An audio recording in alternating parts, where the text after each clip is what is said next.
दोस्तों, आज मैं आप लोगों के बीच एक वीडियो लेकर के आया हूँ। इस चैप्टर का नाम है सॉलिड स्टेट। तो आज हम लोग सॉलिड स्टेट के बारे में पढ़ेंगे। तो सबसे पहले सॉलिड स्टेट्स से संबंधित जो भी प्रॉपर्टीज और गुण हैं सॉलिड स्टेट के बारे में, मतलब ठोस अवस्था के बारे में, उनके बारे में हम लोग देख लेते हैं। यहाँ पे सबसे पहला जो टॉपिक है ठोस अवस्था। तो कहता है ठोस अवस्था में पदार्थ के अवयवी कण, मतलब उसके बीच में जो कण होते हैं, उसके बीच में जो कण होते हैं, अवयवी कणों को एक साथ बांध कर रखने वाले बल काफ़ी मजबूत होते हैं। मतलब छोटा छोटा अणु जो है, ठीक है, छोटा छोटा जो अणु है वह एक दूसरा से बंधे हुए रहते हैं और जिसके कारण ये बहुत ही क्या होते हैं, मजबूत होते हैं। इस कारण से ये कण एक स्थान से दूसरे स्थान तक गमन नहीं कर पाते हैं। याद रखिएगा, जो छोटा छोटा अवयवी कण है एक दूसरा से बंधे हुए रहते हैं, जिसके कारण जो है इसका जो है एक स्थान से दूसरे स्थान तक गति नहीं हो पाता है। आगे कहता है ये अपने निश्चित स्थान पर स्थिर रहते हैं। स्थिर मतलब एक जगह स्थित होते हैं। आगे कहता है इसी कारण से ठोस की आकृति निश्चित होती है। क्या होती है? निश्चित होती है। और इन कणों में गति यानी ट्रांसलेशन मोशन नहीं पाई जाती। मतलब ठोस अवस्था में क्या नहीं पाई जाती? गति नहीं पाई जाती है। फिर भी अपने मध्य स्थिर मध्य बिंदु के दोनों ओर कंपन करते रहते हैं। क्या करते रहते हैं? कंपन। ये हुआ कंपन, ठीक है। तो ये कंपन करते रहते हैं। आगे हम लोग देखते हैं, इसलिए ठोस पदार्थ क्या होते हैं? दृढ़ होते हैं। दृढ़ मतलब मजबूत होते हैं। इसमें बहने की गुण नहीं पाई जाती, मतलब फ्लो होने की प्रवृत्ति इसमें नहीं पाई जाती है। तो ये था ठोस से संबंधित। आगे आइए, ठोस के प्रकार पूछेगा, ठोस कितने प्रकार के होते हैं? तो मेरे प्यारे बच्चों, ठोस जो है दो प्रकार के होते हैं। एक क्रिस्टलाइन सॉलिड, दूसरा नॉन क्रिस्टलाइन सॉलिड। इसी को एमॉर्फस सॉलिड कहते हैं। हिंदी में अगर कहा जाए तो क्रिस्टलीय ठोस और अक्रिस्टलीय ठोस। तो ये बात हम लोगों को क्या करना है? ध्यान में रखना है। अब हम लोग देखते हैं क्रिस्टलीय ठोस किसको कहते हैं। तो कहता क्या है कि वैसा ठोस पदार्थ जिसके निश्चित ज्यामिति आकृति होती है, निश्चित ज्यामिति आकृति होती, क्रिस्टलीय ठोस कहते हैं। क्रिस्टलीय ठोस को रवेदार ठोस या रवादार ठोस कहते हैं। इसी को वास्तविक ठोस भी कहते हैं। तो ये पॉइंट्स थोड़ा सा ध्यान में रखिएगा। इसको इंग्लिश में ट्रू सॉलिड कहते हैं। कौन सॉलिड? ट्रू सॉलिड कहते हैं। इसका एग्जाम्पल याद रखिएगा, चीनी हो गया, ठीक है, चीनी हो गया। लवण रवेदार ठोस होते हैं, चीनी हो गया। तो ये बात याद रखिएगा। अब ध्यान दिए, क्रिस्टलीय ठोस पदार्थ की विशेषताएं। विशेषता क्या है? तो कहता है ठोस के कणों एक दूसरे के सापेक्ष निश्चित दिग्विन्यास, मतलब इसकी निश्चित ज्यामिति आकृति होती है। ये बताने की कोशिश करता है।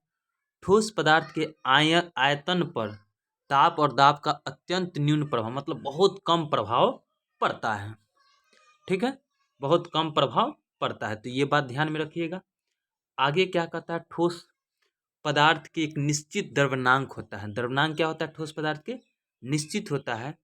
और आगे कहता है ठोस पदार्थ के कण पूर्णतः नियमित रूप से व्यवस्थित होते हैं। नियमित रूप से क्या होते हैं? व्यवस्थित होते हैं।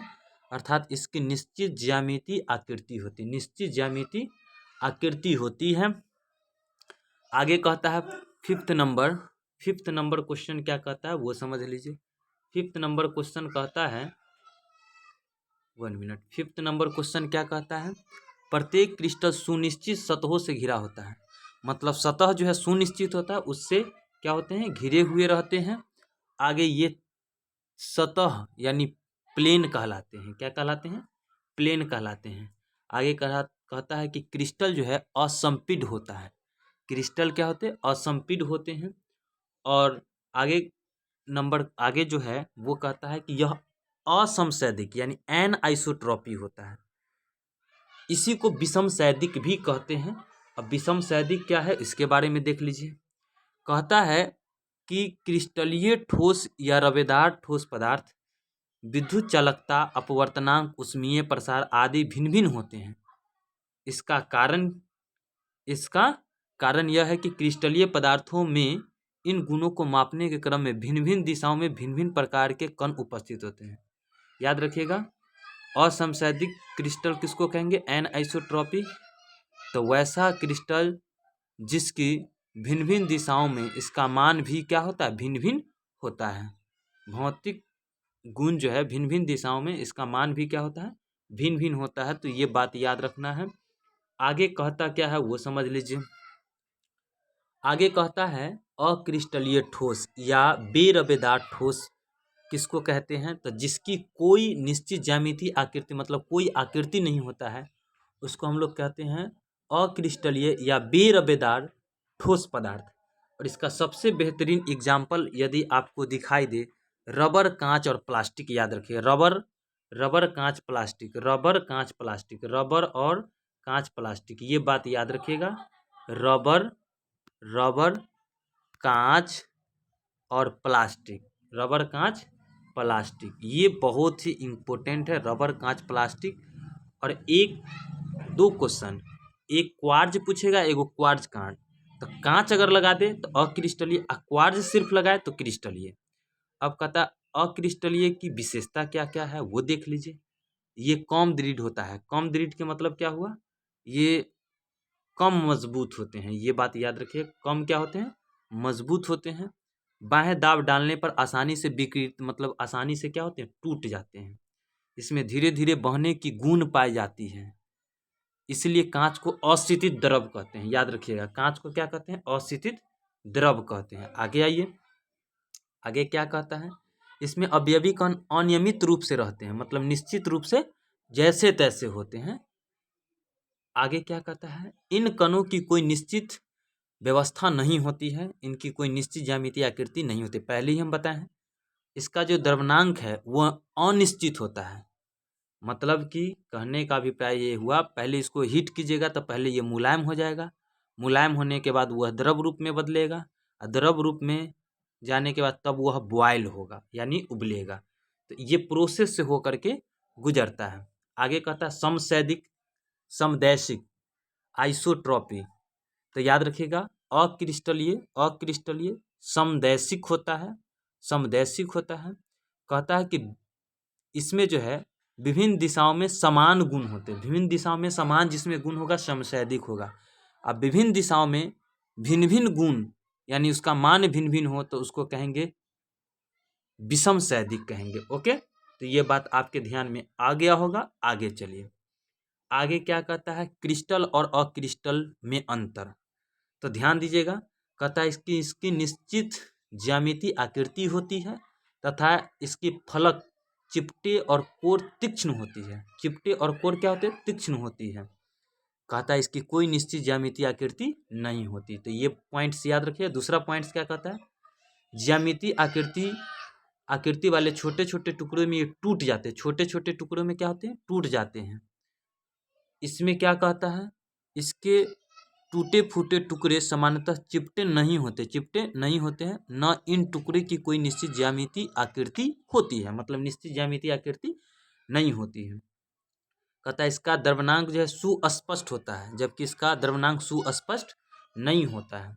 आगे कहता है भौतिक गुण विभिन्न दिशाओं में इसका मान जो है भिन्न भिन्न होता है, इसको विषमदैशिक कहते हैं। और इसके भौतिक गुण विभिन्न दिशाओं में एक समान होते हैं, इसको समदैशिक कहते हैं, जो कि नीचे लिखा हुआ है। यहाँ पे एक छूटा हुआ है विषमदैशिक और ये समदैशिक होता है। तो ये पॉइंट्स भी आप लोगों को ध्यान में रखना है। आगे चलिए, आगे कहता क्या है? आगे कहता है कि क्रिस्टल को क्लासिफाई करेंगे तो क्रिस्टल को 4 प्रकार में विभाजित करेंगे। सबसे पहला जो क्रिस्टल है आयनिक क्रिस्टल है। तो आयनिक क्रिस्टल के बारे में हम लोग पढ़ते हैं। आयनिक क्रिस्टल क्या है उसके बारे में हम लोग समझने की कोशिश करते हैं। कहता क्या है वो समझ लीजिए। आयनिक क्रिस्टल, इसमें अवयवी जो कण है, यानी छोटा छोटा जो कण है, या तो वो धनायन में होगा नहीं तो ऋणायन में होते। धनायन नहीं तो ऋणायन। ये आयन विद्युत आकर्षण बल द्वारा परस्पर जुड़े होते हैं। विद्युत आकर्षण बल द्वारा परस्पर क्या होते हैं? जुड़े होते हैं।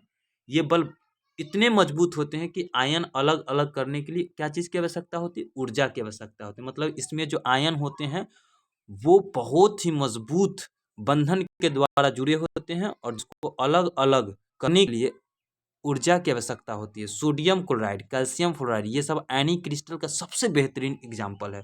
सोडियम क्लोराइड याद रखिएगा, जिसका फार्मूला NaCl होता है। ये सोडियम क्लोराइड के होता है। आगे कहता है कैल्शियम फ्लोराइड, तो CaF2 होता है कैल्शियम फ्लोराइड की। ये आयनिक क्रिस्टल का सबसे बेहतरीन एग्जाम्पल है। अब क्या कहता है कि एक सोडियम है, इसको 6 गो क्लोरीन आपस में क्या कर ले है, घिरे हुआ है। तो ये बात भी आप लोग को याद रखना है। कहता है कि सोडियम क्लोराइड के क्रिस्टल में प्रत्येक सोडियम आयन 6 क्लोरीन आयन द्वारा क्या होते हैं, घिरे होते हैं। और प्रत्येक क्लोरीन आयन जो है 6 Na+ आयन द्वारा क्या होते हैं, घिरे होते हैं। तो ये बात भी आप लोगों को ध्यान में रखना है। आगे देखिएगा आयनिक क्रिस्टल की विशेषता है। ये कहता है कठोर और भंगुर होते हैं, कठोर होते हैं और भंगुर होते हैं। तो ये बात भी आप लोग को याद रखना है।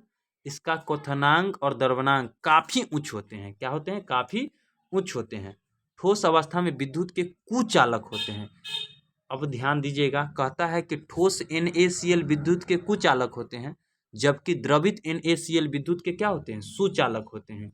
इसके पीछे रीजन क्या है, इसके पीछे रीजन है कि इसमें आयंस का क्या होते हैं, गमन होते हैं। आयंस का क्या होते हैं, गमन होते हैं।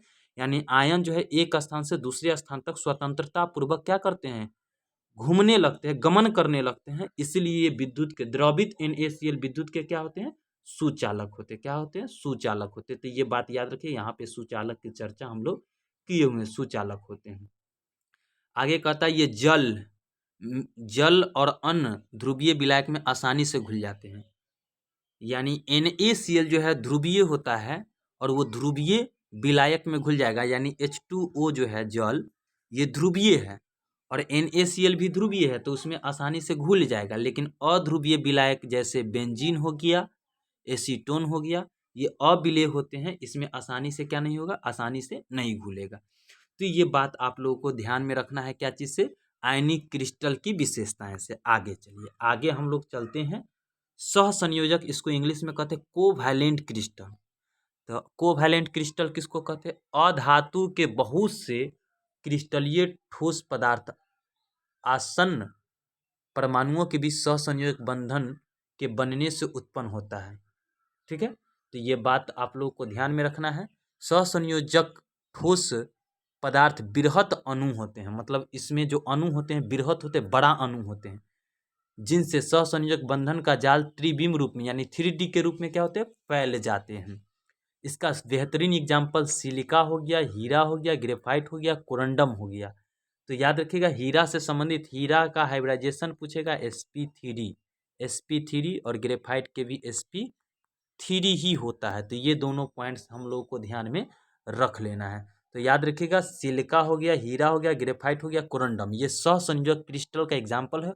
और आपको सबसे ज़्यादा क्वेश्चन हीरा और ग्रेफाइट से संबंधित क्वेश्चन एग्जाम में पूछा जाता है। तो ये बात को भी ध्यान में रखिएगा। अब आगे चलिए, आगे हम लोग को क्या पढ़ना है। आगे यहाँ पे दिया गया है कि सहसंयोजक ठोस की विशेषता क्या है। तो कहता है ये बहुत कठोर होता है, बहुत कठोर होता है।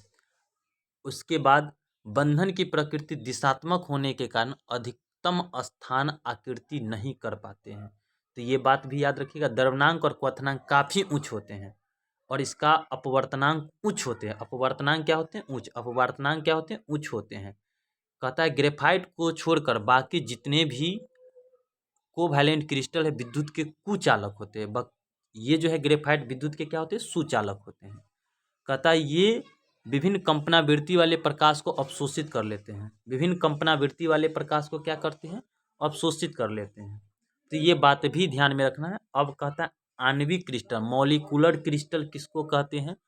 तो कहता है इनके जालक बिंदुओं पर वैसे अणु होते हैं जिन पर कोई आवेश नहीं होता है। मतलब मॉलिक्यूलर जो क्रिस्टल है उस पर कोई आवेश नहीं होता है। तो ये बात याद रखना है। ऐसे ठोस पदार्थों में कमजोर वांडर बल कार्य करते हैं। मतलब इसमें वांडर बल जो बल है वो क्या होते हैं, कमजोर होते हैं। तो ये बात याद रखना है। जो परमाणु या अणु को एक साथ बांधे हुए रहते हैं, मतलब एक साथ एक दूसरा को क्या करते हैं, अटैच करके रखते हैं। तो ये बात याद रखिएगा। अब कहता है आणविक क्रिस्टल 2 प्रकार के, लेकिन NCERT बुक में जाइएगा तो 3 प्रकार के हैं। कौन कौन, तो ध्रुवीय अणु और अध्रुवीय अणु और अगला जो है हाइड्रोजन अणु होता है। तो ये बात याद रखिएगा। कहता है बर्फ जो है यानी जल जो है, ठीक है, चूंकि जल से ही बर्फ बनता है, तो ये ध्रुवीय अणु होते हैं। जस्ट पीछे पड़े ध्रुवीय विलायक में घुल जाता है, अध्रुवीय में नहीं घुलता है। तो यहाँ पे ध्रुवीय क्या, तो जिसमें मजबूत डाइपोल डाइपोल मूवमेंट यानी इंटरेक्शन होता है से बंधे होते हैं। जल जो है वो मजबूत डाइपोल डाइपोल इंटरेक्शन से यानी द्विध्रुव आघूर्ण आकर्षण बल से जुड़े होते हैं। कहता अध्रुवीय से निर्मित क्रिस्टल के बीच कमजोर वांडलवार कार्य करते हैं, उसमें मजबूत और इसमें कमजोर, यानी डाइपोल डाइपोल इंटरेक्शन के द्वारा जो बंधे होते हैं वो काफ़ी क्या होते हैं, बिकली होते हैं, काफ़ी बिकली होते हैं। तो ये बात भी याद रखिएगा। अब कहता है आणविक क्रिस्टल की विशेषता, ये वाष्पशील होते हैं। क्या होते हैं, वाष्पशील होते हैं। आगे कहता है द्रव्यनांक और क्वथनांक काफ़ी निम्न होता है, मतलब लो होता है। कहता है वाष्पन उष्मा यानी हीट इवेपोरेशन बहुत ही लो होता है, निम्न होता है। कहता है कि क्रिस्टल जो है अपारदर्शी किंतु द्रव अवस्था में पारदर्शित होता है, ठोस अवस्था में अर्धपारदर्शी और द्रव अवस्था में पारदर्शी होता है। तो ये आणविक क्रिस्टल से। अब धातुई क्रिस्टल के बारे में समझ लीजिए। धातुई क्रिस्टल किसको कहते हैं, मेटालिक क्रिस्टल इसको इंग्लिश में कहा जाता है। ऐसे कहता है कि इसमें जो है परमाणु धातुई बंधन द्वारा परस्पर जुड़े होते हैं। परमाणु जो है धातुई बंधन द्वारा परस्पर क्या होते हैं, जुड़े होते हैं। धातु परमाणु के संयोजी इलेक्ट्रॉन मुक्त होकर धनायन को आच्छादित किए रहते हैं, जिसके कारण मुक्त इलेक्ट्रॉन धनायनों के बीच में रिक्त स्थान स्वतंत्रता पूर्वक से क्या करते हैं, गमन करते रहते हैं। स्वतंत्रता पूर्वक क्या करते हैं, गमन करते रहते हैं। धनात्मक धातुएं आयन और इलेक्ट्रॉन के बीच में स्थिर वैद्युत आकर्षण बल कार्य करते हैं, और जिसे हम लोग क्या कहते हैं, धातुई बंधन कहते हैं। कौन बंधन कहते हैं, धातुई बंधन कहते हैं। तो ये बात भी आप लोगों को ध्यान में रखना है। अब कहता है धातुई बंधन की विशेषता, तो गतिमान इलेक्ट्रॉन के कारण धातु उष्मा और विद्युत के सुचालक होते हैं, ये बात याद रखिएगा। आगे क्या कहता है वो समझ लीजिए। आगे कहता है ये आघातवर्धन्य और तन्य होता है। आघातवर्धन्य और क्या होता है, तन होता है। और इसमें जो है क्या होता है, ये उष्मा और विद्युत के सुचालक होते हैं, क्योंकि इसमें एक सिरा से दूसरा सिरा तक इलेक्ट्रॉन धातु के आयन क्या करते हैं, जालक से होकर गुजरते हैं। आगे कहता है कि धातु में एक विशेष प्रकार की चमक पाई जाती है, जिसे क्या कहते हैं, धातुई चमक कहते हैं। तो दोस्तों ये आप लोगों ने वीडियो देखा क्रिस्टल से संबंधित। तो ये क्रिस्टल से संबंधित है। तो इसी प्रकार के वीडियो यदि आपको चाहिए तो आप मेरे चैनल को सब्सक्राइब करें, लाइक करें, शेयर करें, ताकि मैं इस तरह के वीडियो आपके बीच हमेशा लाता रहूं।